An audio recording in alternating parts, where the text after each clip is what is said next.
Amantísimo Padre Celestial, en el nombre de tu Hijo amado, Señor, con corazones, Padre, agradecidos, pero en humildad, Señor, venimos a pedir tu ayuda por medio de tu Espíritu Santo, que pedimos que Él nos ayude, Señor, a escuchar tu palabra, pero en una forma, Padre, en que nuestro corazón esté abierto para recibirla y que tenga impacto en nuestras vidas, Padre, porque escucharla nada más, Padre, sabemos que no es suficiente.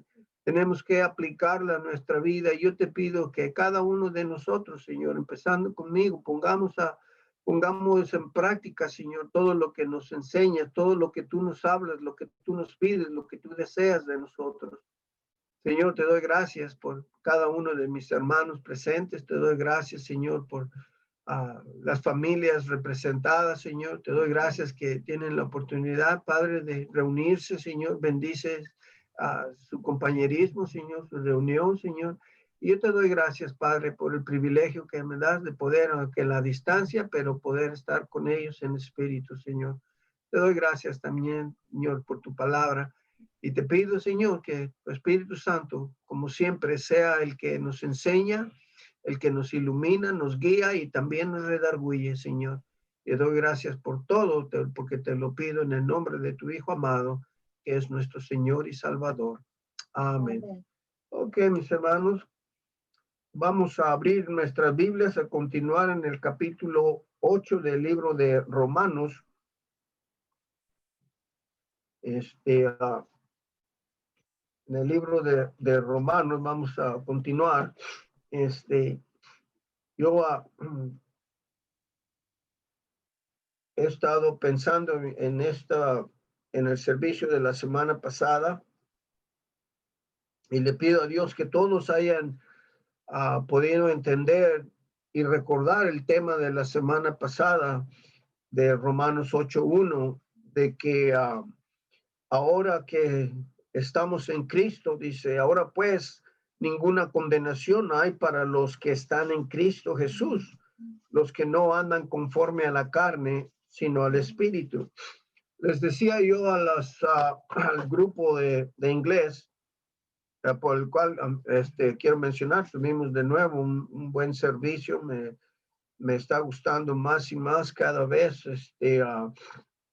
por la razón que aunque estamos retirados, pero yo recién siento el Espíritu, Señor, de unidad y me gusta eso, que poder experimentar eso. Les decía yo a ellos esta mañana que esto, ya lo he mencionado, que es una bendición para mí estar leyendo sobre este libro de Romanos. Me he dado la oportunidad de poder leer pues a gran variedad de escritores, unos de hace 200 años, y otros de 100 años, otros del siglo pasado y otros más modernos. Y he estado leyendo y comparando un poco, ¿verdad?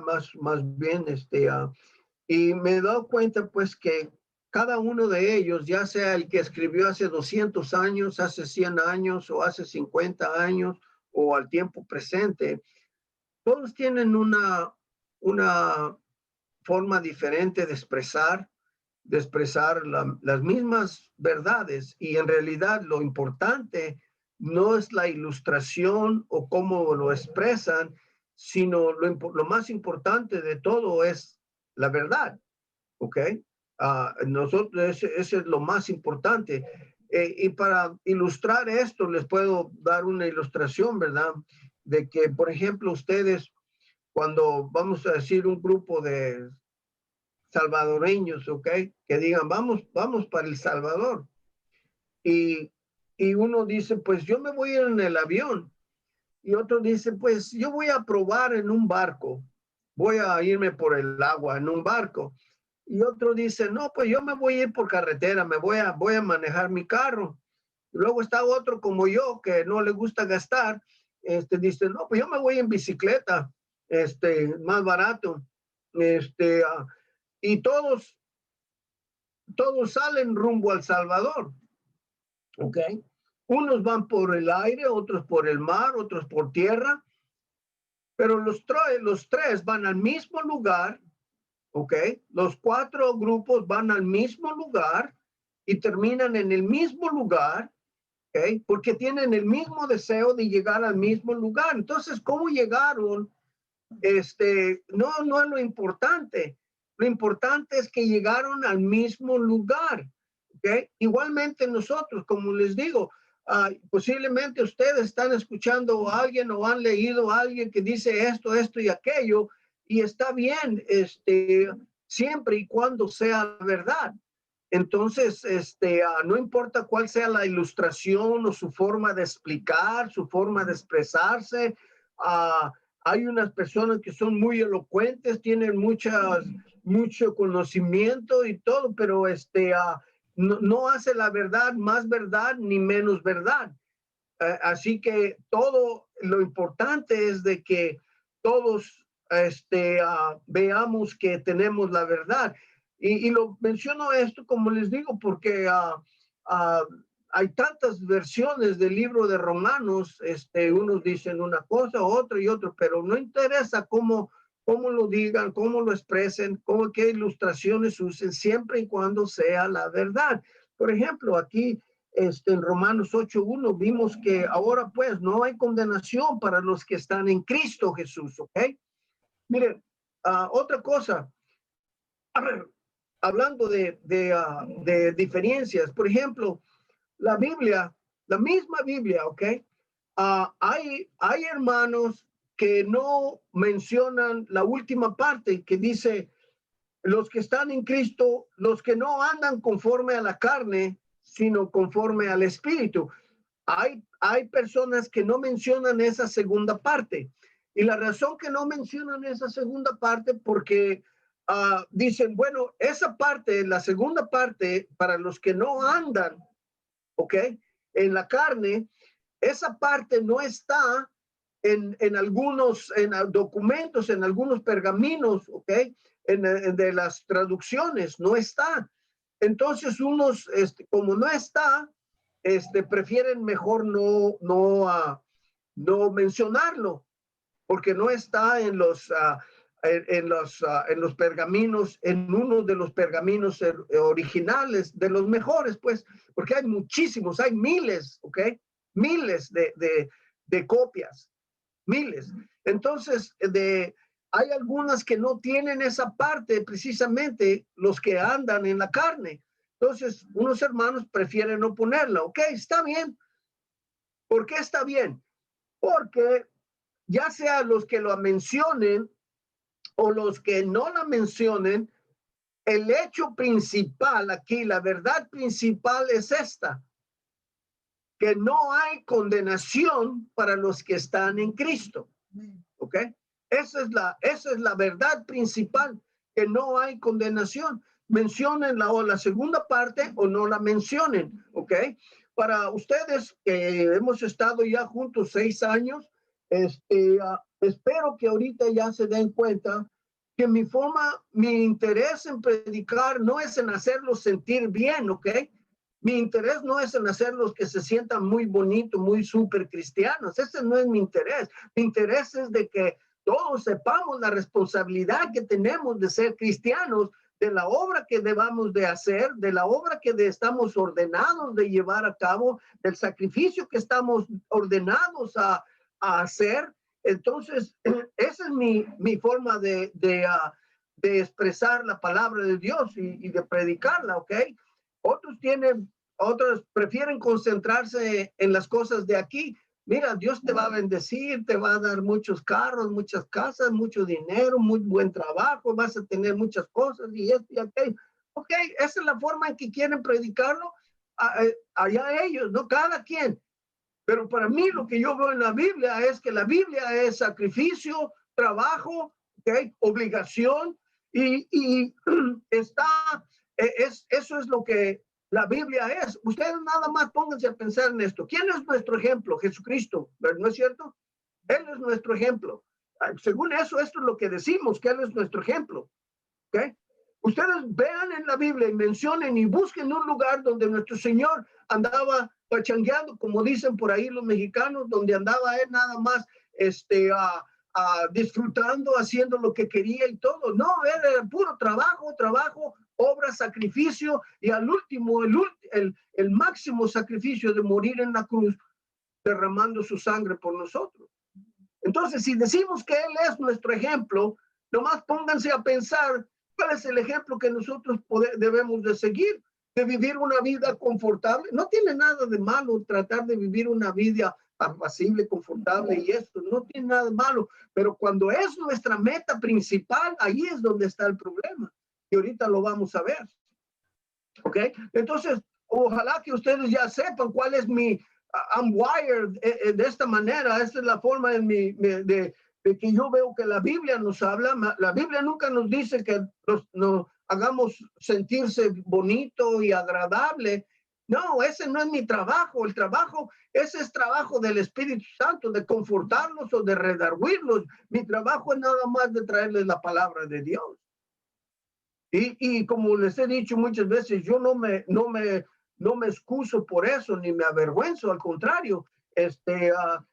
Yo sé que no todas las personas están de acuerdo, pero pues allá ellos, porque yo la palabra, la verdad, no me interesa. Estoy interesado en lo que Dios piensa, ¿ok?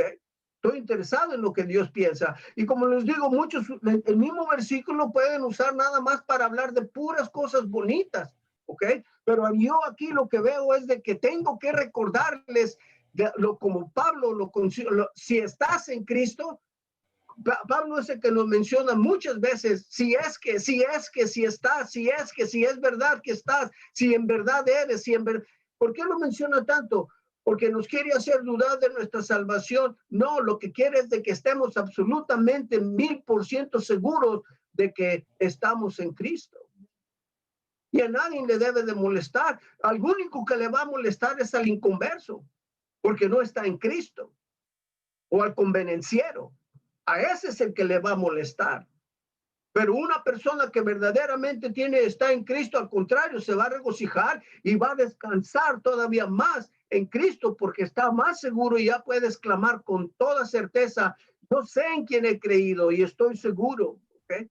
Y ese es el punto. Ese es mi punto principal de partida en todo el tiempo, de que estemos seguros para así un día no llegar a la puerta del cielo y que nos diga: apártate de mí, nunca te conocí. No es ninguna coincidencia o ningún error que nuestro Señor haya tan enfáticamente mencionado: muchos son los llamados y pocos los escogidos. Nomás pónganse a pensar en esas palabras: muchos son los llamados y pocos los escogidos. Ancho es el camino a la perdición y angosto el camino a la salvación, y pocos son los que la encuentran. Por eso es que es necesario que un predicador cumpla con el deseo, con las palabras de nuestro Señor Jesucristo, aunque nada más las haya mencionado una o dos veces, pero que sea lo más importante. ¿Por qué lo mencionó? Por la razón de que él sabía que no toda la gente, aunque mencionen el nombre de Jesús, por eso aquí dice: para los que están en Cristo. Y muchos tratan de omitirlo, ni siquiera lo mencionan, no mencionan nada en esa cláusula tan importante, que es para los que están, no para los que saben, no para los que han escuchado o para los que han oído de Jesús, o para los que cargan Biblias, o para los que van a la iglesia, o para los que leen la Biblia, o para los que dan mucho dinero a la iglesia. No, los que están en Cristo. Esa es nuestro, y debe de ser nuestro deseo principal, que todas las personas estén en Cristo, estén seguras de que están en Cristo, que Jesucristo es su ejemplo, Jesucristo es su guía, Jesucristo es lo que verdaderamente tiene valor en su vida, y aparte de él, nada tiene valor. Eso es lo que la Biblia nos enseña. Fuera de Cristo no hay nada. Entonces, buscando las cosas y tratando de confortar a la gente con cosas mundanas, con cosas de este mundo. Ese es el enfoque principal, de que la gente se sienta bien y regrese. Y eso no es. Eso no es. Nada más recuerden a nuestro Señor. Si Él es nuestro ejemplo, nada más veamos su vida. Su vida andaba de holgazán, su vida de regocijo, su vida de conforte, su vida de puro bienestar. Entonces, pongamos las cosas en contexto correcto y seamos honestos con nosotros mismos. ¿Estamos verdaderamente en Cristo y verdaderamente Él es mi guía? ¿Verdaderamente es el que me guía? ¿Verdaderamente Él es mi ejemplo? ¿O nada más soy oidor y decidor o sea, nada más digo que es, pero no lo es con mis hechos, con mi vida, con mis acciones? Eso es lo que cuenta. Eso es lo que cuenta. Así que, hermanos, tengamos en cuenta esto, ¿ok? De que esto no es para que se sientan las personas que no son salvas, al contrario, para que verdaderamente se regocijen en decir, sí, yo soy uno de esos, yo soy uno que no debe de preocuparse, yo soy uno que estoy en Cristo, en lugar de verlo de la otra forma. Como les digo, solamente el inconverso lo ve de la otra forma. Y esto se los digo sin ninguna duda, ¿ok? Solamente el inconverso se va a sentir que no es porque su espíritu no le va a confortar, no le va a verificar. Así que en el versículo 2 dice, porque la ley del espíritu de vida en Cristo Jesús me ha librado de la ley del pecado y de la muerte, ¿ok? La ley del Espíritu de Cristo Jesús me ha librado, ¿ok? O sea que nos sacó, nos libró. Estaba leyendo a un hermano inglés de los años 1800, murió en 1930 o 40, algo así. Pero por ahí andan unos mensajes en el libro de Romanos de él. Este hermano se tomó 8 años en predicar el libro de Romanos, semana tras semana, 8 años, nada más en el libro de Romanos, para que se den una idea de lo profundo que este libro puede ser. Y me gusta que dice en relación al pecado, ¿ok? Y a la libertad que recibimos en Cristo, de la forma en que lo pone en una forma muy simple, ¿ok? Y las cosas, las verdades, no tienen que ser complicadas ni teológicamente elaboradas. Pueden ser simples, ¿ok? Dice, el pecado, dice, el inconverso, cuando éramos inconversos, el pecado estaba arriba de nosotros, apachurrándonos, dice. Pero cuando Cristo nos sacó de ahí, volteó las cosas, al pecado lo puso abajo y ahora nosotros estamos arriba del pecado. Una forma muy simple de explicarlo, ¿ok? Antes yo estaba oprimido por el pecado, ahora yo oprimo al pecado, ahora el pecado no tiene nada que hacer conmigo, yo estoy en control, el pecado no está en control de mí. Una forma muy simple, pero es muy verdadera. Ahora es lo que dice aquí, la ley del espíritu de vida en Cristo Jesús me ha librado de la ley del pecado y de la muerte, ¿ok? Entonces, todo hijo de Dios tiene el espíritu de vida, ¿ok? Todo hijo de Dios tiene el espíritu de vida. Pero eso no quiere decir que nunca va a pecar, ¿ok? Lo que significa es que ya no es pecador, ¿ok? Que disfruta y vive y permanece en el pecado. Ahora ya no puede vivir como si nada, como antes en el pecado. Ahora el pecado es como traer un carbón caliente en el pecho o en la bolsa del pantalón. No puede traerlo. Porque el pecado ya no es ya no es disfrutable como antes era. Ya antes era algo diferente. Pero eso no quiere decir que el Hijo de Dios no va a pecar. Porque recuerden, esta carne está dispuesta, está ansiosa, ¿ok? Pero esta carne ya no tiene ningún que decir en nosotros. Si le ponemos atención a la carne más que al espíritu, pues entonces le vamos a poner más atención y vamos a hacer lo de la carne más que lo que del espíritu nos pide que hagamos. Pero el pecado ya fue juzgado, ¿ok? Dios ya juzgó el pecado que estaba sobre nosotros. Jesucristo lo sabemos y nunca nos debemos de cansar de escuchar esta verdad. Jesucristo pagó por mis pecados. Mis pecados fueron juzgados en la cruz de Jesucristo, lavados con la sangre de nuestro Señor Jesucristo. Y yo fui juzgado, fui también muerto y sepultado y resucitado junto con Él. Entonces, eso es algo que nunca debe de cansarnos de escuchar. ¿Okay? No importa cómo lo escuchemos o qué ilustración use, siempre y cuando sea la verdad, que ya estamos libres del pecado, estamos limpios del pecado, la sangre nos limpió del pecado. En el versículo 3 dice, porque lo que era imposible para la ley, por cuanto era débil por la carne, Dios enviando a su Hijo en semejanza de hombre, en semejanza de pecado, de carne de, fíjense bien, semejanza de carne de pecado, y a causa del pecado condenó al pecado en la carne, ¿ok? Vamos a desenredar este versículo, ¿ok?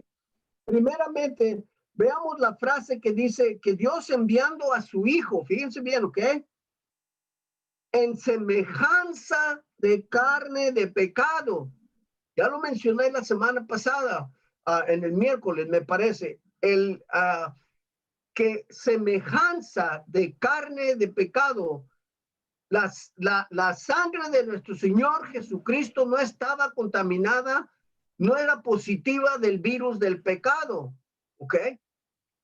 Porque Él sí nació en la carne, pero no era en semejanza de carne de pecado. No podía Él tener ese virus del pecado en sí, porque Él no nació de Adán.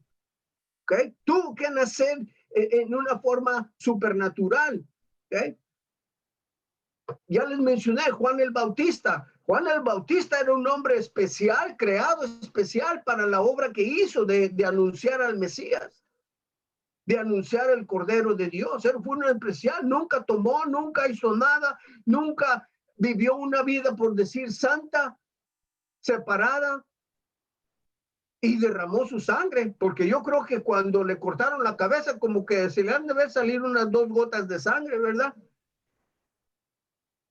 Pero su sangre no era limpia, estaba contaminada con el pecado de Adán. ¿Por qué? Porque nació de Zacarías. Su padre era Zacarías. Y Zacarías tenía la contaminación de Adán. Y se la pasó también a Juan el Bautista.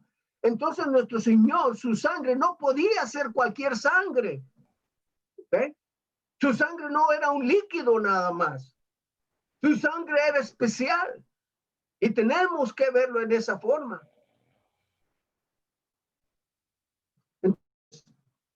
Esta sangre dice que fue derramada a causa del pecado.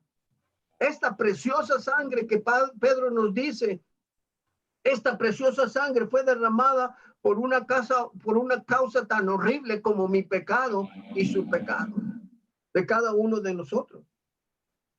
Dice que condenó al pecado en la carne. ¿Okay?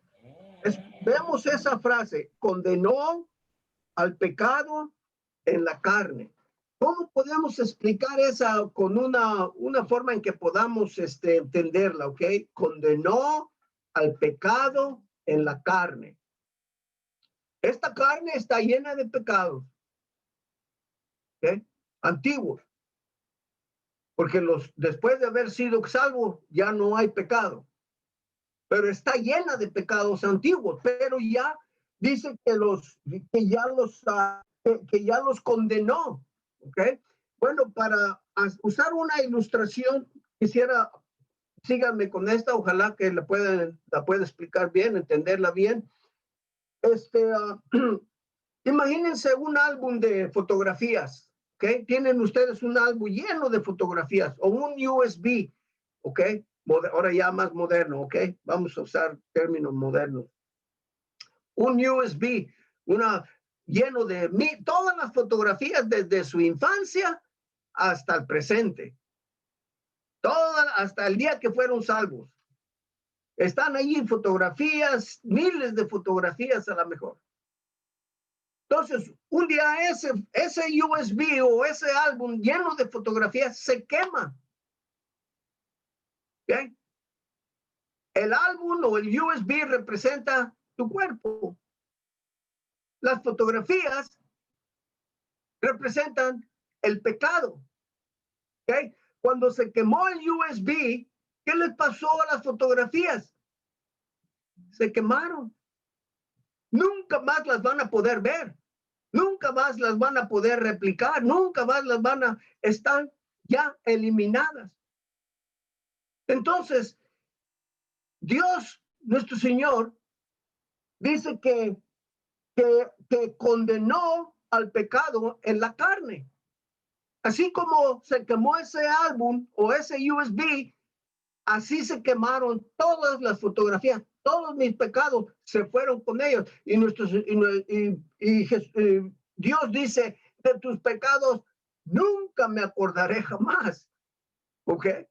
¿Por qué? Porque ya no se pueden duplicar, ya están hechos, ya están quemados, ya están juzgados, ya se fueron, ya nadie. Pero ahí está el enemigo, ¿ok?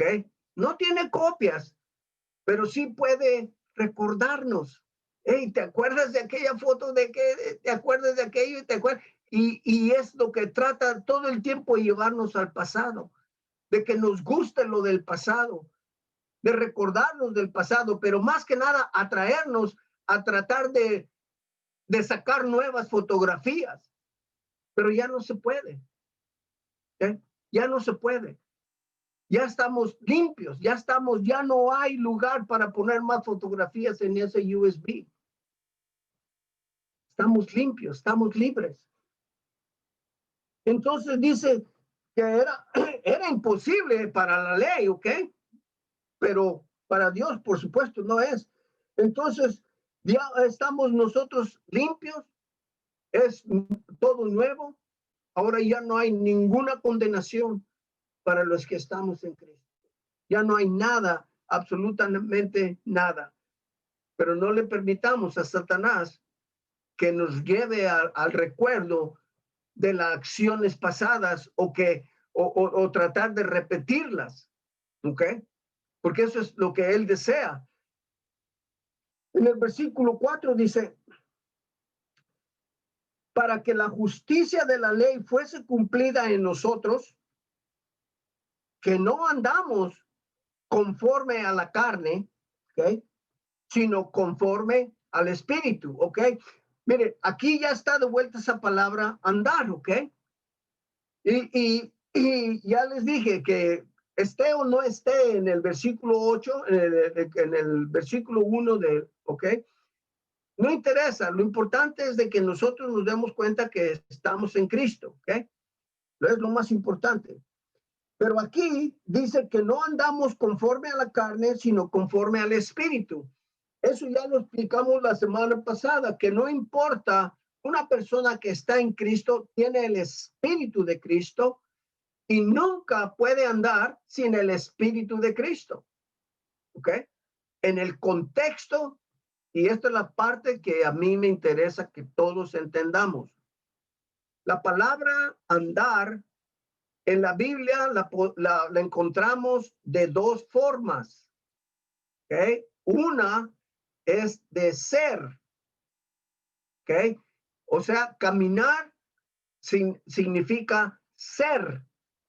En otro contexto, caminar significa vivir o obrar, que tiene que ver con obediencia. Una persona está caminando en obediencia en el espíritu, ¿ok? Está caminando en obediencia. Otra persona en el otro contexto es una persona que está en Cristo, anda caminando siempre en el espíritu porque el espíritu mora en esa persona, ¿ok?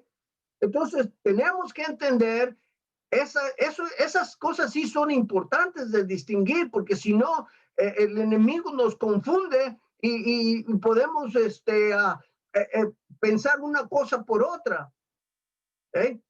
En este contexto, nosotros, el que tiene el Espíritu de Cristo, el que es salvo, el que tiene el Espíritu de Cristo. Y no importa a dónde vaya, es más, no importa ni qué haga, el Espíritu de Cristo siempre va a estar con él. Y donde quiera que él vaya, ese Espíritu va a andar, él va a andar en ese Espíritu. ¿Por qué? Porque está en Cristo. Ahora, si está en desobediencia, pierde, lo que pierde es su comunión cotidiana de todos los días con él. ¿Okay? Pero no tiene nada que ver con su salvación. Y yo lo he dicho muchas veces porque quiero que todos entendamos esas distinciones. Entonces, recordemos lo que se dijo pues la semana pasada, ¿verdad? De esto de caminar. Siempre caminamos en el Espíritu. Una persona en Cristo siempre camina en el Espíritu porque el Espíritu vive en él y está en él para nunca más irse. ¿Te acuerdan? Pablo nos dice que estamos sellados. La palabra sellado quiere decir herméticamente, donde nada puede entrar ni salir de allí. El Espíritu está sellado, estamos sellados con el Espíritu de Dios. Es más, vayan a 2 Corintios, capítulo 3, versículo 17. ¿Okay? Nada más vamos a leer un versículo. 2 de Corintios, capítulo 3, versículo 17.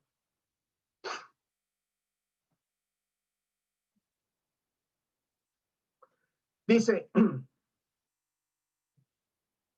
porque el Señor es el Espíritu. Fíjense cómo presenta aquí a nuestro Señor ahora, ¿ok? Dice, no nos dice el Espíritu de Cristo, nos dice específicamente y muy claramente, el Señor es el Espíritu, ¿ok? Y donde está el Espíritu del Señor, ahora fíjense ya, de él, el Espíritu del Señor, nos lo presenta de las dos formas. Jesucristo es el Espíritu y el Espíritu del Señor, ¿ok? Tenemos que entenderlo, es lo mismo. ¿Okay? Entonces, pero dice lo más importante, allí hay libertad. Entonces, veamos esto con más calma aquí y vámonos despacito, ¿ok?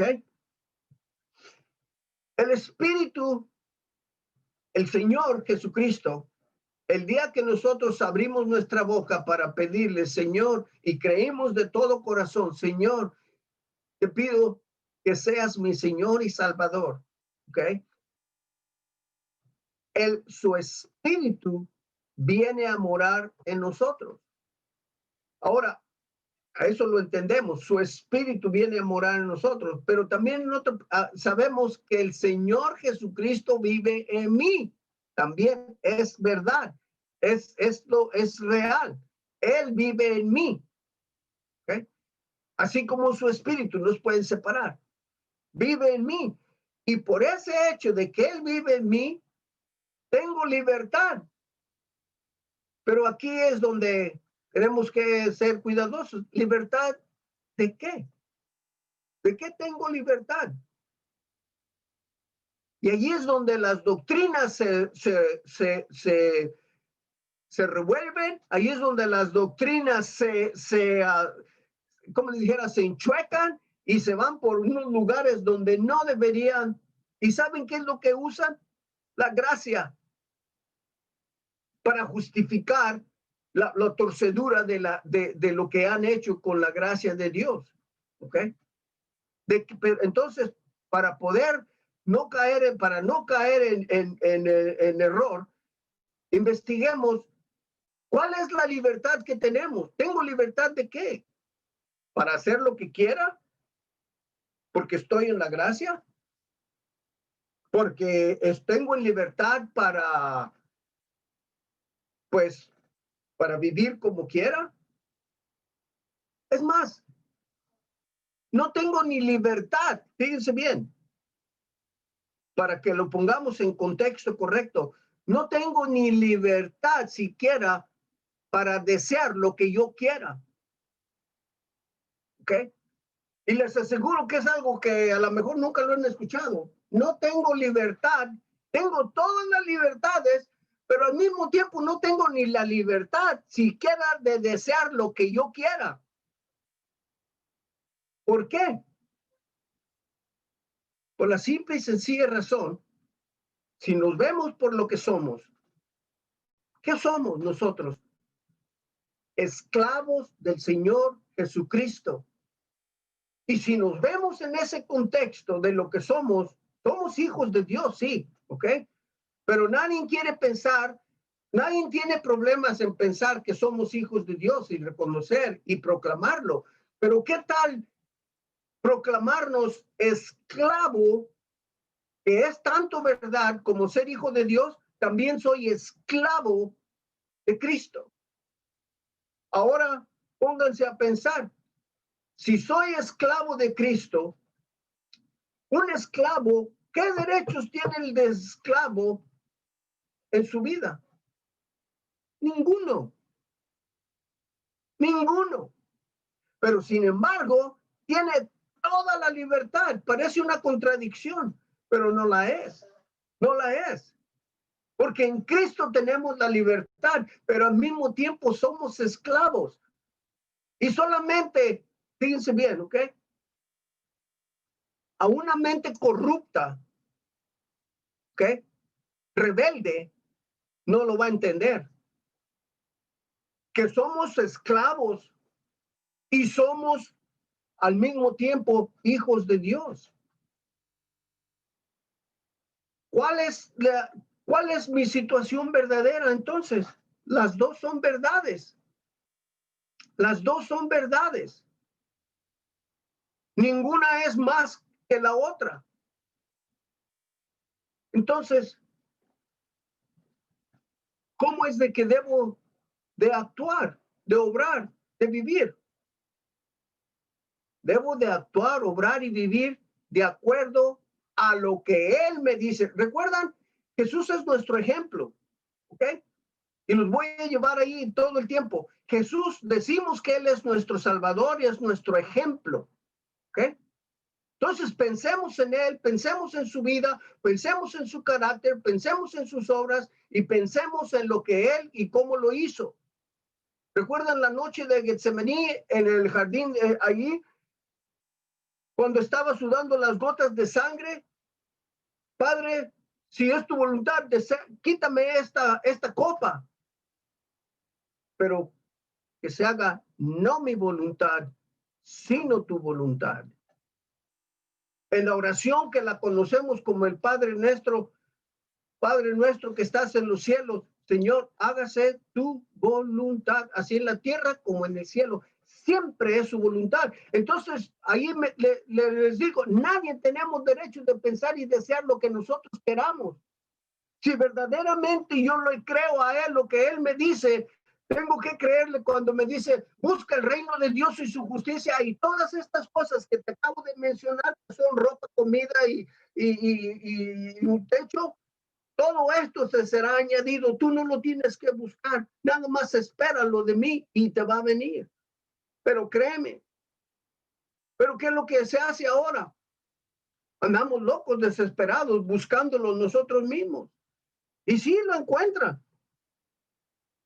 pero no es necesariamente la voluntad de Dios como Él quiere que la hagamos. Ay, hermano, eso ya es muy antiguo, eso ya no se usa, eso es cierto, ya no se usa, es muy antiguo. pero no cambia de verdad, no cambia, sigue siendo verdad. Sigue siendo verdad y nunca cambiará. El hombre cambiará, inventará métodos, inventará fábulas, inventará lo que quiera, pero las verdades bíblicas nunca van a cambiar. Nuestro Señor nos dice, el cielo y la tierra pasarán, pero una jota de una palabra, una letra de su palabra no cambiará. En Malaquías nos dice, yo soy Dios y no cambio. Entonces, ¿qué nos da a nosotros la idea de que Dios ya ve las cosas diferentes? Porque ahora estamos en la gracia. Su santidad nunca ha cambiado. Su carácter nunca ha cambiado. Su forma de ser nunca ha cambiado. Su carácter puro, santo, omnipotente, omnisciente, nunca ha cambiado. Sigue él siendo en control y poderoso como siempre. Y digo todo esto porque nos pongamos a pensar verdaderamente en la situación de la iglesia, no necesariamente nuestra iglesia, ¿ok? Estoy hablando en la iglesia en general. Y como les digo, no sé si le dan gracias a Dios o al contrario, pero esa es la forma en que yo veo que la Biblia está escrita, que nos lleva en dirección opuesta de lo que estamos experimentando ahorita en la iglesia. La iglesia nos lleva a poner nuestros ojos en Cristo, ver la dirección en que Cristo, ver el carácter de Cristo, los ejemplos de nuestro Señor Jesucristo y ver lo que su palabra nos dice. Por ejemplo, aquí mismo en Romano, todavía no llegamos allí. Hermano, os ruego que os presentes vuestros cuerpos como un sacrificio vivo, santo y agradable a Dios, que es nuestro culto racional. La Biblia no es que Dios quiera que andemos de rodillas, descalzos y hambrientos y harapientos. No, pero sí la Biblia nos pide de sacrificios, nos pide obrar, nos pide acción, nos pide someternos, nos pide sumisión, nos pide obediencia, no nos pide, nos demanda obediencia, nos demanda sumisión.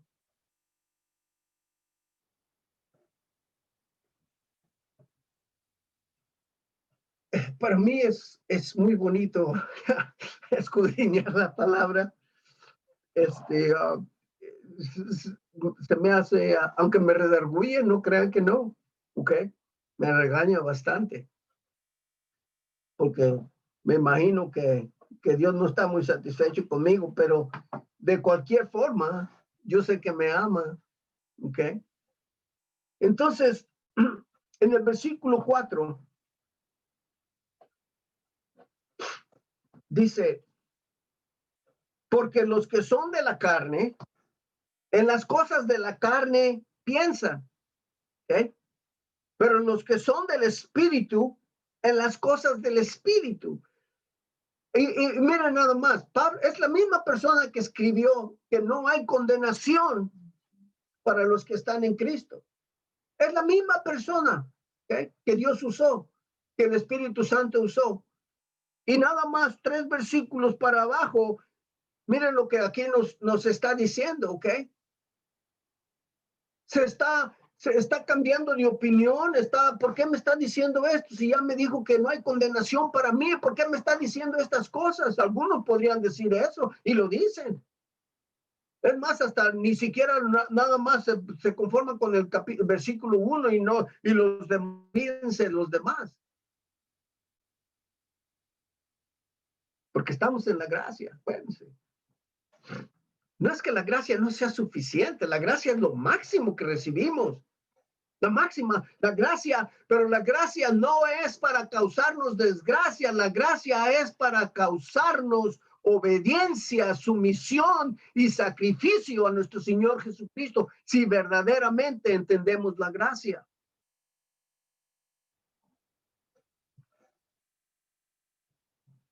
En el versículo 5 dice, porque las cosas de la carne, en las cosas de la carne piensan. ¿Ok? ¿Quiénes son los que piensan, los que son en la carne? Los inconversos. Pongámoslo en la forma correcta, ¿ok? Que lo entendemos. Porque los inconversos nada más en las cosas de la carne piensan. Eso es exactamente lo que está diciendo. ¿Okay? Y luego el contraste. Pero los que son del Espíritu, o sea, los que son salvos, los que están en Cristo, en las cosas del Espíritu. O sea, piensan en las cosas del Espíritu. Y esto no es nada más que son, fíjense nada más, ¿ok? Y no me canso de repetirlo, que estas cosas, estos versículos están aquí para hacernos pensar, para hacernos recapacitar, para algunas veces para redarguirnos, no nada más están ahí para que los sepamos o los entendamos, sino que para que los apliquemos y pensemos qué es lo que verdaderamente yo estoy haciendo. Si estoy en el Espíritu, si tengo el Espíritu de Dios, entonces aquí esto es para que la persona piense, recapacite, evalúe qué es lo que está haciendo, ¿ok? Estoy pensando como el inconverso, no es que sea inconverso, no es que no sea salvo, pero estoy pensando como ellos en las cosas de la carne. El apóstol aquí no está hablando sobre la obediencia, ¿ok? No está hablando sobre la obediencia, sino que está hablando de los que son salvos y los que no son salvos. Es una comparación, ¿ok? Es nada más una comparación que está haciendo los que son salvos y los que no son salvos. Entonces nosotros necesitamos recordar que las evidencias de nuestra salvación o las evidencias de estar en nuestro espíritu, ¿okay? Que en resumidas cuentas es lo que es, ¿okay? Que las evidencias de estar verdaderamente en el espíritu es de que deseamos las cosas del espíritu. Y ahí es donde cada vez que escuchamos la palabra de Dios, que nos abra la mente y le pedimos al Señor que nos ilumine, nos guíe para verdaderamente decirnos qué es lo que me estás diciendo. Si estás en el Espíritu, entonces tienes que, no es que deberías, tienes que poner tus ojos en las cosas del Espíritu. Esa es mi evidencia que cada hijo de Dios debe de tener, que sus metas, sus deseos están dirigidos a las cosas de Dios. Y eso es lo que es, ¿ok? Eso es exactamente lo que es. De que si estás en la carne, los que son inconversos, nada más en las cosas del mundo, en las cosas que les traen beneplácito, que les traen confort, que les traen comodidad, son las cosas que desean, las cosas que les satisfacen, las cosas que les gustan, las cosas que desean, las cosas y las hacen como quieren, cuando quieren, a la hora que quieren. Pero el Hijo de Dios no tiene esa libertad. Esa no es la libertad que Dios nos dio, de hacer como queramos, como deseamos y pensar como queramos. Tenemos la mente de Cristo, decimos, tenemos que pensar como Él. Pero entonces tenemos que desear las cosas que son del Espíritu. Y nos lo dice Pablo aquí muy claro, ¿ok? Entonces, tenemos que aceptar la una con la otra, ¿ok? De otra forma, nada más somos convenencieros, nomás lo que me conviene lo tomo y lo que no me conviene no lo tomo.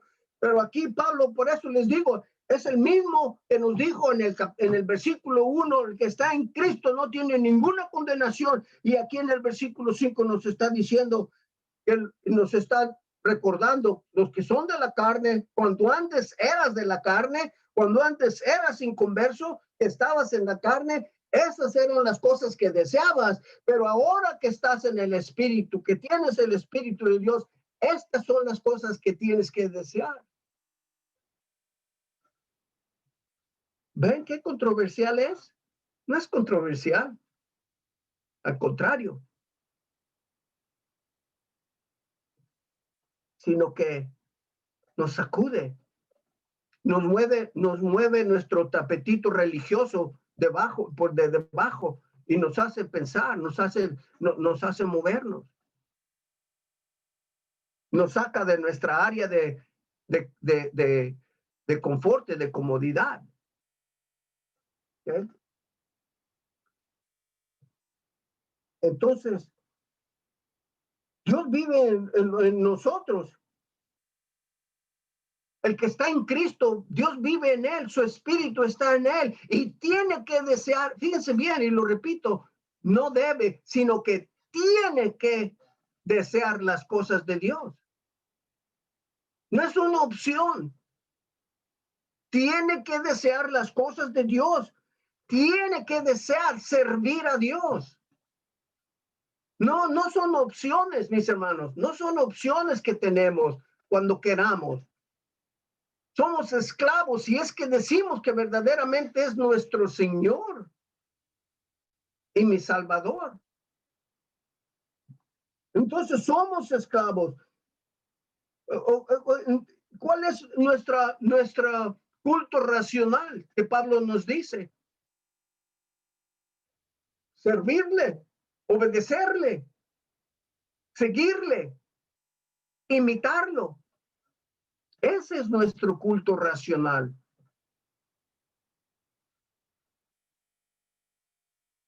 Así que el Espíritu Santo a veces nos conforta, a veces nos redarguye, pero gracias a Dios, el que está en Cristo, no importa si me redarguye, me regaña o me conforta, pero que no me ignore. Eso es lo importante. Entonces, tomémoslo como debe de ser, ¿ok? Ahora, ya les he dicho muchas veces, ¿verdad? Nunca me disculpo yo por la palabra de Dios. Posiblemente por algunas palabras, dice mi esposa, que uso mal, pero pues allá ahí no hay nada que ahorita pueda hacer, ¿ok? Pero lo que sucede es de que esto no lo puedo evitar, no lo puedo ignorar. Todo esta abundante recordatorios y consejos que nos está dando constantemente la palabra de Dios. No podemos nada más tomar una porción y olvidar la otra. Pablo es muy claro aquí en el versículo 5, porque los que son de la carne, las cosas de la carne piensan.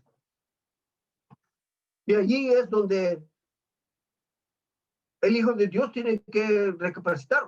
Yo sé que soy hijo de Dios, pero ¿estoy yo pensando en las cosas de la carne o estoy pensando en las cosas de Dios? En el versículo 6, por último, pero no quiero arruinarles su comida, porque el ocuparse de la carne es muerte. ¿Ok?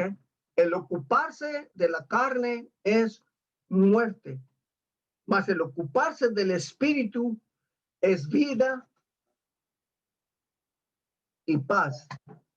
¿Ok?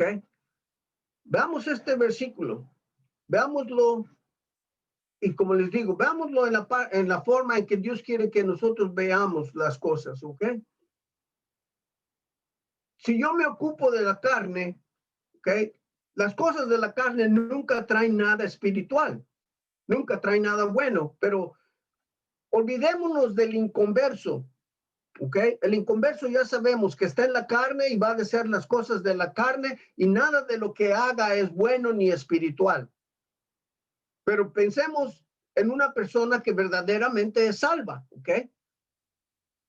Pero está poniendo sus ojos en las cosas del mundo, de la carne, porque eso sucede, ¿ok? No todas las personas que están pensando en las cosas de la carne son inconversas, ¿ok? No, eso no es lo que implica. No todas las personas, un hijo de Dios puede estar ocupado, distraído y siendo engañado por Satanás de que ponga su mira en las cosas de la carne. Y esto es lo que les digo, que las predicaciones, no todos, ¿ok? Pero las muchas que es todo lo que enseñan, puras cosas de la carne para que sigan a la carne. Y están enchocolatadas con el nombre de Jesucristo. Es una píldora de cianuro con chocolate afuera. Entonces, el ocuparse de la carne es muerte. Ok, como les digo, olvidémonos del inconverso. Vamos a hablar de los que somos salvos. Una persona que es salva puede poner sus ojos y quitar los ojos de donde debe de tenerlos en Cristo y empezar a ver las cosas del mundo. Y ahí es donde empieza esa persona, ese hijo de Dios, pierde su paz, pierde su tranquilidad, pierde su gozo. ¿Ok? Ahí es donde pierde su gozo, pierde esas cosas por la razón de que está poniendo sus ojos en las cosas que no debe. Y esos son los engaños de Satanás que le suceden al Hijo de Dios. Mas el ocuparse del Espíritu es vida eterna, por supuesto. Trae vida, esa ya la tenemos. Pero ¿qué vida nos está hablando que trae vida? ¿Ok? Mas el ocuparse del Espíritu es vida y paz. Cuando nos ocupamos de las cosas de Dios, ¿ok? Tenemos nuestra vida en Cristo, reverdece, nos trae fruto y hay paz. Esa paz no es para cuando vivamos en el cielo, esa paz es para ahorita. ¿Y cuánto cristiano no ha perdido su paz, ha perdido su gozo, ha perdido su contentamiento? El contentamiento es lo primero que se va. Porque no está satisfecho con lo que Dios le ha dado, con lo que Dios le ha mandado, si tiene que salir, porque tiene que salir a buscarlo para traerlo. ¿Ok? Cuando se pierde el contentamiento, ese contentamiento que está, no satisfacción, contentamiento. El contentamiento, estoy satisfecho, no le envidio nada a nadie, tenga o no tenga, no le envidio nada a nadie, estoy contento con lo que Dios me ha dado. Ese es el contentamiento, ese tipo de contentamiento es la persona que ha recibido todo lo que Dios le ha mandado sin tener necesidad de andar buscándolo, ¿okay? De poner todo su esfuerzo, todo su corazón y todo su deseo en esas cosas. ¿Okay? Cuando Dios nos manda, es una bendición. Cuando lo recibimos, tenemos que tener cuidado de dónde viene, que no todo el tiempo es de Dios. Puede ser un engaño de Satanás. No todo viene de Dios en ese sentido. Si nos quita de servir a nuestro Señor, si nos quita los ojos de nuestro Salvador, si nos hace perder nuestro enfoque en las cosas del Espíritu, en las cosas de Dios, ustedes pueden estar seguros que no viene de Dios.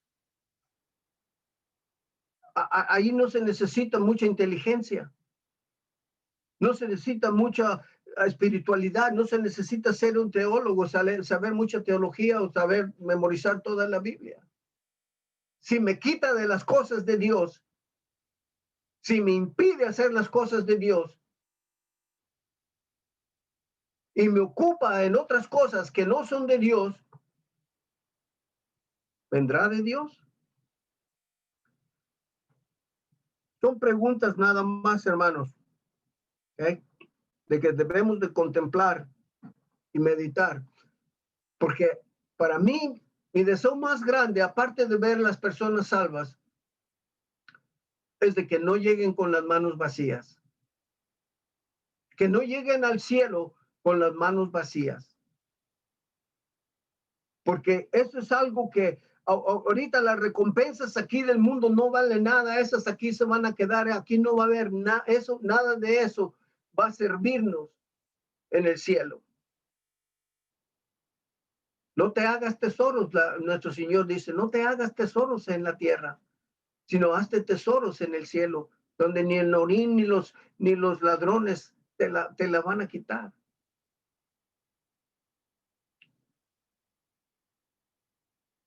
Entonces, busquemos esa paz, busquemos ese contentamiento, pero no podemos hacerlo sin buscar y estar verdaderamente en el Espíritu. En obediencia, cantamos humildad y obediencia. Que sea ese cántico verdaderamente, que sea una realidad de nuestras vidas.